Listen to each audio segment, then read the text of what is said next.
Պարոն Կոնջորյան, ինչքան շահաբաժին է վճարվել, ինչքան դիվիդենդ է վճարել Հայ Post ընկերությունը պետական կառավարման անցնելուց հետո։ Պարոն Կարապետյան, շնորհակալություն հարցի համար։ Ես ուզում եմ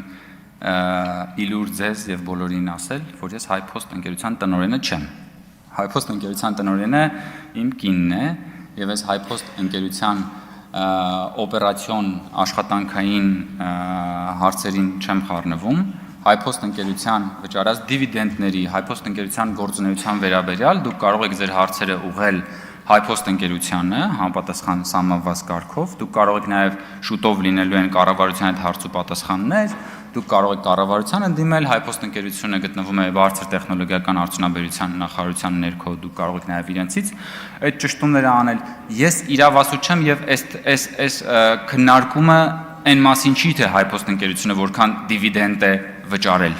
Այս քննարկումը իմ տեխնացության մասին է, հետևաբար, պարոն Կարապետյան, եթե դուք ունեք հարց իմ տեխնացիան կամ թեկուզ այդ նույն թեմայի վերաբերյալ, բայց ոչ տեղեկատվության հարցում, ինչպես որ դուք հիմա հարցնում եք, բնականաբար հարցրեք Հայ Post ընկերությանը եւ նրանք այդ մասին ձեզ պատշաճ տեղեկություն կհաղորդեն, բայց ես էլ օգտվելով առիթից, քանի որ դուք պետք է արձագանքեք, շատ է խոսվել այն մասին, որ Հայաստանի էլեկտրական ցանցերը Հայաստանի Հանրապետության քաղաքացիների, թոշակառուների վրա հավելագրումներ է արել մանկապարտեզների վրա, դպրոցների վրա, նույնիսկ հրապարակումներ են եղել, որ զորամասերի վրա հավելագրումներ արել։ Օգտվելով ձեր արձագանքի հնարավորությունից, պարոն Կարապետյան, խնդրում եմ, ասեք, ունեք արդյոք դուք տեղեկատվություն, թե որքան հավելագրումներ է արել Հայաստանը փրկելու առաքելությամբ եկած ուժեղ Հայաստանը, դուք, ձեր ընտանիքը, ձեր հորեղբայրը, Հայաստանի էլեկտրական ցանցերը որքան հավելագրումներ է արել մեր թոշակառուների, մեր տատիկ պապիկների վրա, զորամասերի վրա, ինչպես որ նշվել են տարբեր հրապարակումներում, դպրոցների եւ մանկապարտեզների վրա, այսա իսկապես քաղաքական նշանակություն ունեցող հետաքրքիր հարց է, որը հաստատ հուզում է մեր հայրենակիցներին եւ ես վստահ եմ, որ դուք ունեք այդ տեղեկատվությունը, որովհետեւ ի տարբերություն ինձ, ով Հայ Post-ի տնօրեն չի, դուք, պարոն Կարապետյան, եղել եք Հայաստանի էլեկտրական ցանցերի Ինչն եք եղել։ Խորհրդի նախագահ, պատկերացնում եք։ Մի ամբողջ խորհրդի նախագահն եք եղել դուք, պարոն Կարապետյան։ Խնդրում եմ, ինչպես։ Պարոն Ղազինյան, դուք էլ տնօրենն եք եղել, տեսեք։ Բինգո։ Երկուսով էլ էստեղ։ Դուք էլ տնօրենն եք եղել։ Արձագանք։ Պարոն Կոնջորյան, պետական կառավարում ստանձնելուց հետո Հայ Post-ը Հայաստանի Հանրապետությանը վճարել է 0 դրամ դիվիդենդ։ Ավելացրել է բազմաթիվ կետերով սակագները,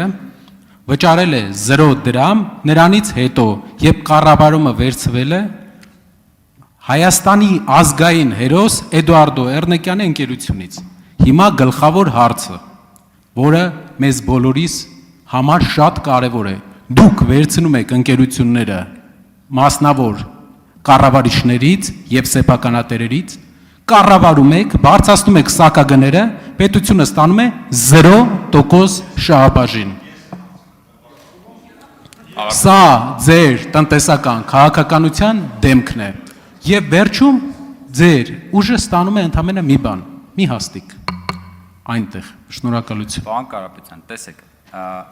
նախ պարոն Թունյանը, երբ որ ասում եք ինքը կպատասխանի, ենթադրում եմ նկատի ունենալով այն հանգամանքը, որ պարոն Թունյանը, եթե չեմ սխալվում, դուք ժամանակին եղել եք խորհրդի անդամ, Հայ Post-ի կառավարման խորհրդի անդամ է եղել եւ բնականաբար որպես մարդ ով ներսից տիրապետում է այդ process-ներին, վստահ եմ շատ ասելիք կունենա։ Բայց ինչ վերաբերվում է, ես հասկանում եմ, որ դուք հղում եք անում Հայաստանի էլեկտրական ցանցերին։ Ինչ վերաբերում է Հայաստանի էլեկտրական ցանցերին, Հայաստանի էլեկտրական ցանցերը ստրատեգիական կառույց է եւ Հայաստանի էլեկտրական ցանցերի եւ Հայաստանի էլեկտրական ցանցերի վերաբերյալ հրապարակումները, երբ որ արդեն նշանակվեց կառավարության կողմից կառավարիչ եւ բացահայտվեցին այն ահռելի խախտումները, այն հավելագրումները Հայաստանի Հանրապետության քաղաքացիներից, այն ահռելի ֆինանսական աճպարարությունները։ Ես իդեպ մի բան ասեմ, եթե դուք հաստատ հետևել եք, պարոն Ղազինյան, երբ որ 2024 դուք գիտեք, ես հասկացա, որ բանով էիք նայում, քաղաքացիական պայմանագիր խմբակցությունը Հայաց ներողություն 30 վայրկյան, էլի քաղաքացիական պայմանագիր խմբակցությունը 2024 թվականին կազմակերպեց հետի վերաբերյալ հանրային քննարկում ազգային ժողովի 334 դահլիճում եւ խմբակցությունը քարի վրա չթողեց հետի կառավարում այն ժամանակ հրավիրված հետից մարդ չկար հրավիրված նախկին ՀՑԿՀ նախագահներ եւ այդտեղ մենք հասկացանք այն այլանդակությունները որ տեղի են ունեցել հետում ու դրանից է նաեւ սկսվել այդ ամբողջ պատմությունը խորհրդարանական վերահսկողության շրջանակներում խմբակցությունը բացահայտեց այնպիսի խախտումներ որոնք որ պարզապես ապշեցրել էին բոլորին եւ հասարակությանը